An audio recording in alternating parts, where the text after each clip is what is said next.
It's a very clear demand that I see there. No, that's very good. I'm going to move on to Comrade Stefan. Now, I'm sure many of us here have heard the term the Scandinavian model.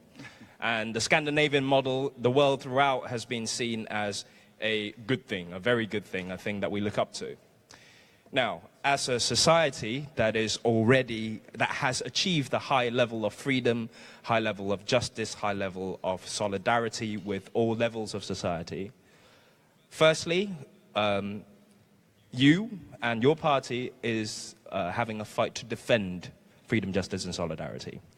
But at the same time, how do you see the threat of populism on the current social fabric and the current norms of high levels of freedom, justice and solidarity?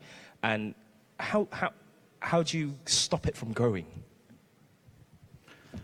Easy question. First, thank you so much for this opportunity to be with you all here. I do appreciate this. This is such an important day, such an important event that we again start discussing in a structured way from the progressive perspective, how do we deal with this globalization? And I can assure you that the Swedish Social Democratic Party will be engaged and very determined to work and to put all the efforts that we can together with you. I'm very inspired sitting here with Willy Brandt looking down at us. This is, he's telling us about the responsibility. I remember, let me just start by saying that I remember as a young socialist when I followed Willy Brandt, Olof Palme, Mario Soares, Felipe Gonzalez, Bruno Kreisky, and I read, every time they met, I read, what did they discuss? And what was the ideas? How would they meet all the challenges? And it was so inspiring.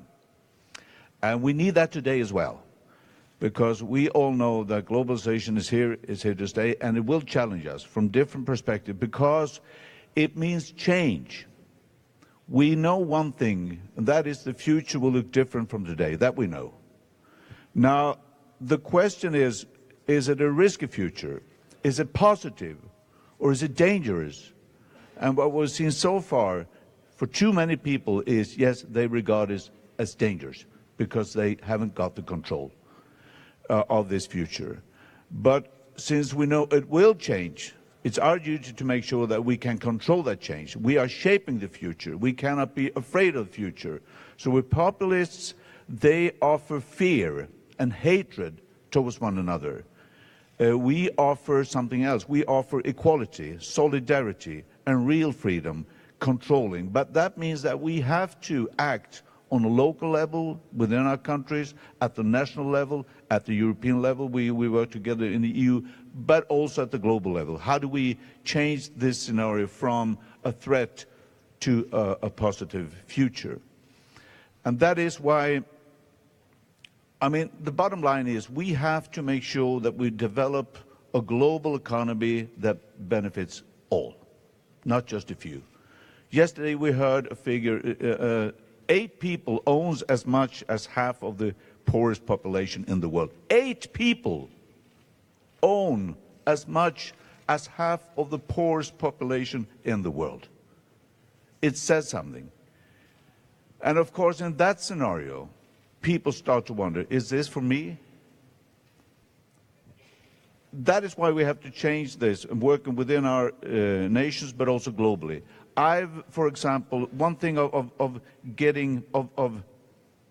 meeting these populists, because what they're doing is they're pointing at the risks and saying this is dangerous. We can save this situation, or rather there's one strong human being, one strong man. We've heard this before, one strong man being the savior. We don't believe that at all. We will do this together. So our answer is no, that's the wrong way.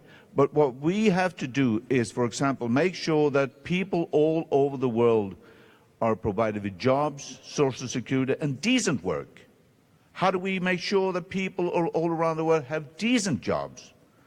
From my perspective, a social dialogue is so important. You need to have a dialogue on how to handle the changes that will occur.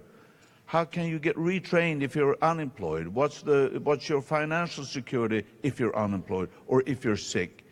What's the future for your kids? What will the education be for your kids, and so on? And that has to be a dialogue around the world. That is why I've introduced the global deal.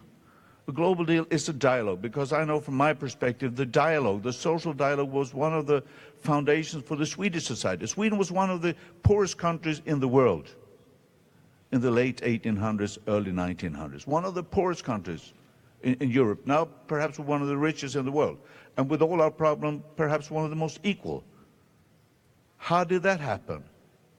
Because of people like Willy Brandt, Olof Palme, all the others, because they saw we have to build this society together. Now, that was possible at the national level at the time when they acted. Today, it's possible only if you, to the national level, also add the global level. That's why we now need governments, employers, trade unions, NGOs all over the world engaged in a social dialogue, answering the question, if we want to develop a global economy that benefits all, what do we do in our region? What's the most important steps now for us? Because that dialogue will strengthen, and it's quite odd sometimes to hear,